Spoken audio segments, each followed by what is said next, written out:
Halo teman-teman, kembali lagi di Undang Project. Kali ini Kak Uce akan menemani teman-teman semua dalam pelajaran IPA kelas 5. Sebelumnya, jangan lupa di like, comment, and subscribe ya tentunya. Oke, materi yang akan kita pelajari pada video kali ini yaitu tentang organ peredaran darah pada manusia. Sebelum masuk ke pembelajaran, Kakak harap teman-teman semua dapat mencapai tujuan pembelajarannya ya. Yang pertama yaitu teman-teman dapat menjelaskan organ peredaran darah pada manusia dan hewan beserta fungsinya. Yang kedua, Kakak harap teman-teman semua dapat menjelaskan gangguan pada organ peredaran darah manusia. Yang ketiga, teman-teman harus dapat menjelaskan cara memelihara kesehatan organ peredaran darah manusia. Dan yang keempat yaitu teman-teman harus dapat membuat karya tentang organ peredaran darah manusia. Itu dia tujuan pembelajaran pada bab organ peredaran darah. Selanjutnya kita masuk ke pembelajaran yang pertama yaitu tentang organ peredaran darah manusia. Yang akan kita pelajari yaitu tentang jantung dan bagian-bagiannya. Yang kedua ada pembuluh darah. Yang ketiga yaitu darah. Nah, 3 poin ini yang akan kita pelajari pada organ peredaran darah manusia. Oke, yang pertama yaitu jantung. Jantung bekerja memompa darah dengan cara mengembang atau relaksasi. Ingat bahwa pada otot itu dia mengalami relaksasi dan kontraksi.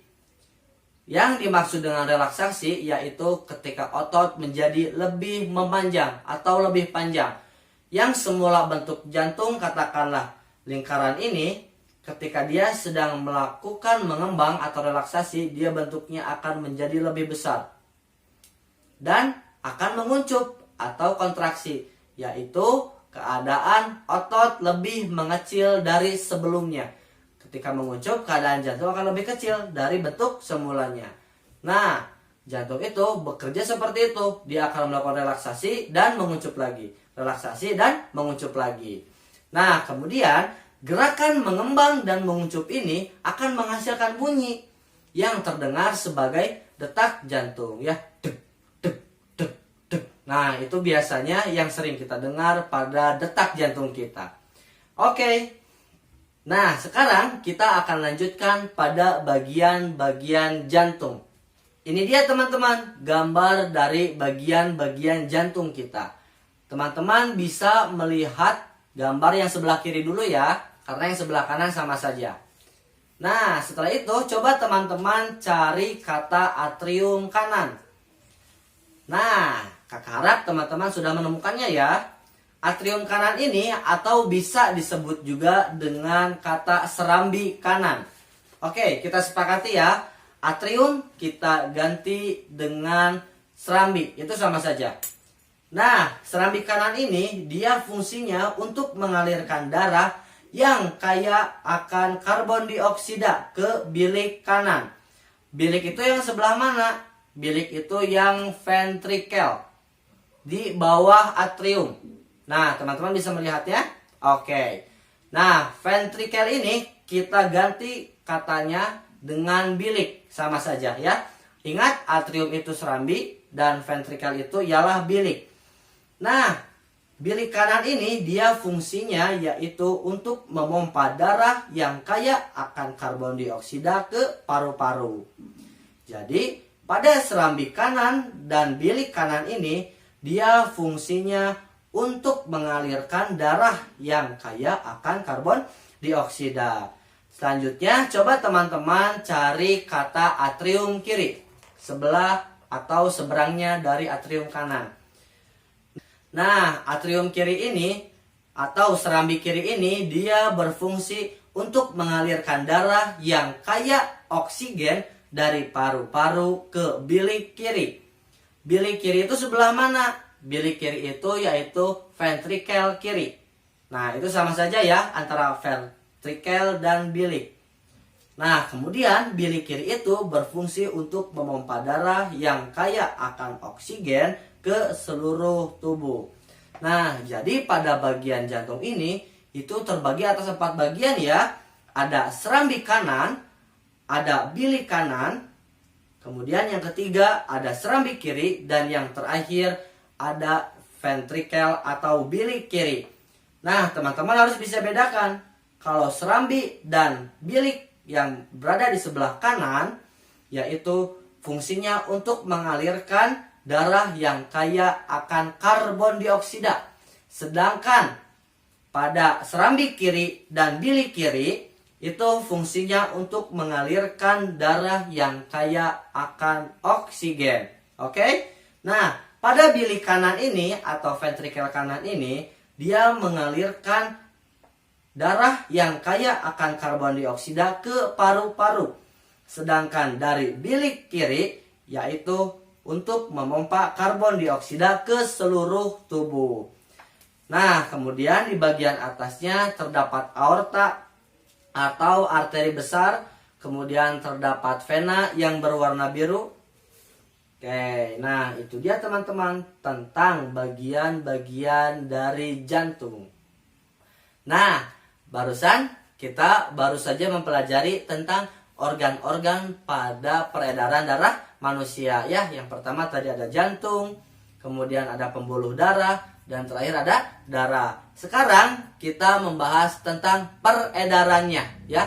Jadi darah tersebut diedarkan kemana saja. Nah, nanti di peredaran darah ini kita bahas yang pertama, tentu kita membahas tentang peredaran darah pada manusianya.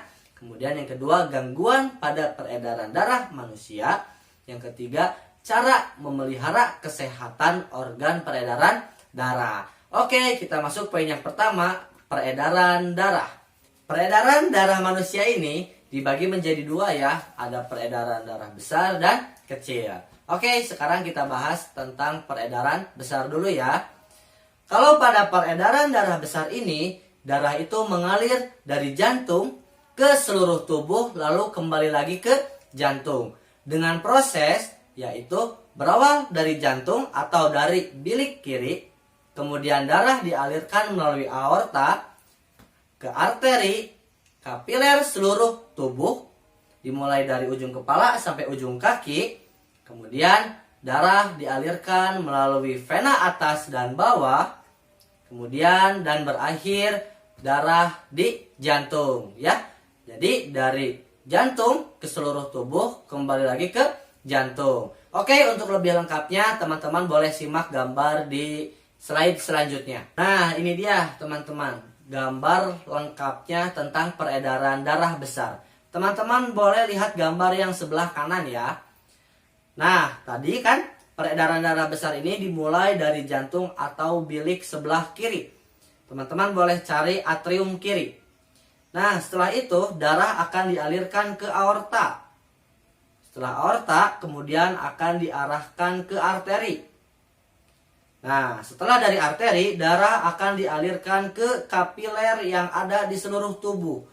Nah, teman-teman harus ingat ya, di kapiler ini terjadi pertukaran darah yang mengandung oksigen dan darah yang mengandung karbon dioksida. Sehingga darah yang sudah sampai di kapiler tubuh, tentu darah yang akan dialirkannya lagi itu akan mengandung karbon dioksida. Nah, darah karbon dioksida itu akan dialirkan melalui vena atas dan vena bawah. Ingat ya, pembuluh darah vena itu yang berwarna biru, yang kaya akan karbon dioksida. Nah, maksudnya vena atas dan vena bawah ialah, kalau vena atas ialah vena yang berada di bagian atas tubuh kita. Sedangkan vena bawah yaitu vena yang terdapat di bagian bawah tubuh kita. Setelah dari vena atas dan vena bawah, maka darah yang mengandung karbon dioksida akan masuk lagi ke jantung melalui serambi kanan. Itu dia teman-teman perjalanan darah secara peredaran darah besar. Selanjutnya yaitu peredaran darah kecil. Peredaran darah kecil ini yaitu darah yang mengalir dari jantung ke paru-paru, lalu kembali lagi ke jantung. Jadi kalau di peredaran darah kecil ini, intinya jantung, paru-paru, jantung. Ya, beda kalau tadi peredaran darah besar. Dari jantung ke seluruh tubuh, kemudian ke jantung lagi.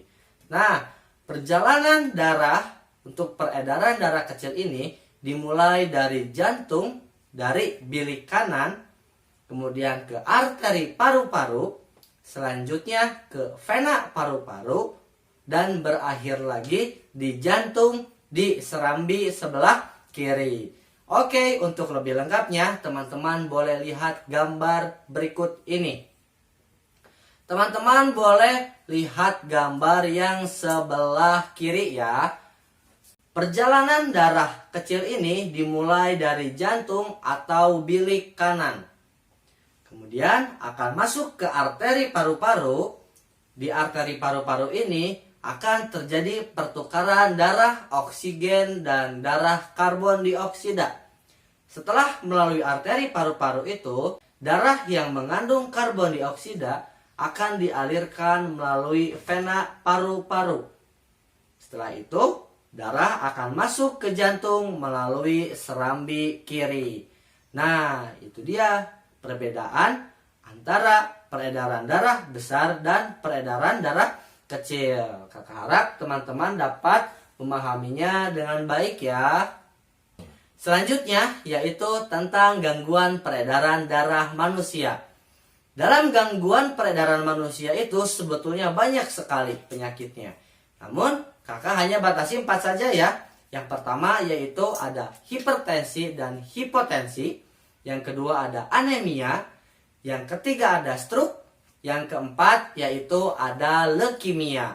Oke, yang pertama yaitu hipertensi dan hipotensi. Hipertensi ialah penyakit tekanan darah tinggi yang disebabkan akibat adanya penyempitan pada pembuluh darah. Teman-teman boleh melihat gambar di bawah ini. Nah, itu salah satu contoh dari hipertensi. Kemudian yang kedua ada hipotensi, ialah penyakit tekanan darah rendah yang salah satu penyebabnya ialah kekurangan gizi makanan. Ya teman-teman, bisa bedakan ya antara hipertensi dan hipotensi. Oke, selanjutnya yang kedua yaitu anemia. Anemia ialah kekurangan sel darah merah. Disebabkan oleh pendarahan yang sangat hebat sehingga banyak darah yang terbuang. Kekurangan zat besi dan kanker tulang yang mengakibatkan terganggunya produksi sel darah merah. Nah, itu dia penyebab dari anemia ya. Bisa darah yang keluar banyak atau kekurangan zat besi, bisa juga karena adanya kanker tulang. Nah, gejalanya pada anemia ini ialah cepat lelah, sering sakit kepala, kemudian wajah lebih pucat, tidak segar atau tidak fresh. Oke, yang ketiga yaitu tentang stroke. Stroke ini disebabkan karena pembuluh darah di otak kita pecah atau tersumbat sehingga otak tidak dapat mendapat asupan oksigen dan nutrisi dengan baik. Karena pecah sehingga darah atau nutrisi yang dibutuhkan oleh otak bocor ya melalui pecahan pembuluh darah tersebut. Akibatnya salah satu sisi tubuh mengalami kelumpuhan dan terganggu penglihatan dan pendengarannya. Nah, ini akibat dari stroke. Kita bisa merasakan lumpuh sebelah. Jadi sebelah kiri tidak bisa digerakkan, tapi yang sebelah kanan bisa. Itu sebagai contoh. Kemudian stroke bisa dipicu oleh gaya hidup yang tidak sehat, jajan sembarangan, makan makanan junk food ataupun jarang berolahraga. Kemudian bisa disebabkan juga oleh hipertensi dan stres. Yang keempat yaitu leukemia. Leukemia merupakan penyakit yang disebabkan oleh berlebihnya sel darah putih. Jadi di tubuh kita jumlah sel darah putih lebih banyak daripada sel darah merah. Sehingga sel darah putih akan memakan sel darah merah. Dampaknya pada tubuh kita akan kekurangan sel darah merah. Penderita leukemia ini harus rutin melakukan transfusi darah untuk menerima asupan sel darah merah. Transfusi itu apa? Secara sederhana, transfusi itu ialah memasukkan sel darah merah ke tubuh kita. Teman-teman bisa lihat gambar di bawah ini. Kalau yang sebelah kiri itu merupakan darah orang yang normal ya, di mana jumlah sel darah merah dan sel darah putih tetap seimbang. Sedangkan pada gambar yang sebelahnya yaitu orang penderita leukemia, di mana jumlah sel darah putih lebih banyak daripada sel darah merah. Selanjutnya, kita membahas tentang memelihara kesehatan peredaran darah.